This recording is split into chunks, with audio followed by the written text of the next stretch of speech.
میں آج ساری قوم کو اس چیز کا کہنا چاہتا ہوں کہ قوموں کی زندگی میں اچھا برا وقت آتا ہے. کوئی بھی قوم ایسی نہیں ہوتی جو کہ ہمیشہ اچھا ہی وقت اس کی زندگی میں آئے. اونچ نیچ ایک زندگی کا حصہ ہے اور قوموں کی زندگی کا بھی اونچ نیچ حصہ ہے. کہ دیکھیں جب قوم میں مشکل وقت آتا ہے تو آپ چھوڑ کے باہر نہیں بھاگ جاتے, آپ کھڑے ہو کے مقابلہ کرتے ہیں اس کا اور پھر مشکلیں حل ہو جاتی ہیں. ہمارے سے بہت برے حالات جرمنی اور جاپان کے تھے دوسری جنگ عظیم کے بعد. وہاں بھی تقریباً کوئی بلڈنگ ہی نہیں کھڑی تھی, فیکٹریاں تباہ ہو گئی تھی, شہر سارے تباہ ہو گئے تھے.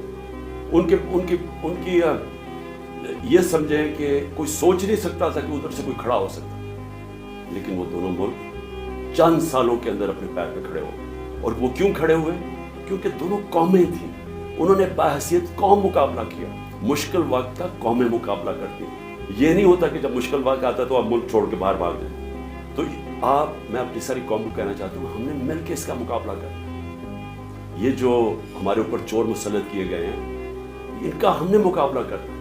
ہم نے باہر نہیں بھاگ جانا. میرے اوپر ہر دوسرے دن کوئی نیا کیس آ جاتا ہے, کبھی ڈسکوالیفائی کریں گے, کبھی اس کو نکالیں گے, کبھی جیل میں ڈالیں گے.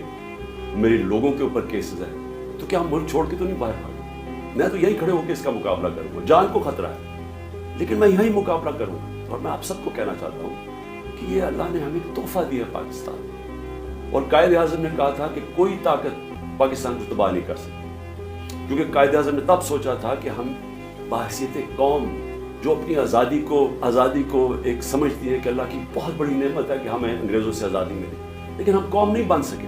یہ پہلی دفعہ میں دیکھ رہا ہوں کہ میرا ملک کے قوم بننے جا رہا ہے, اور اس لیے میں کہتا ہوں کہ ہم ہر مقابلے کا ہر مشکل کا مقابلہ کر سکیں.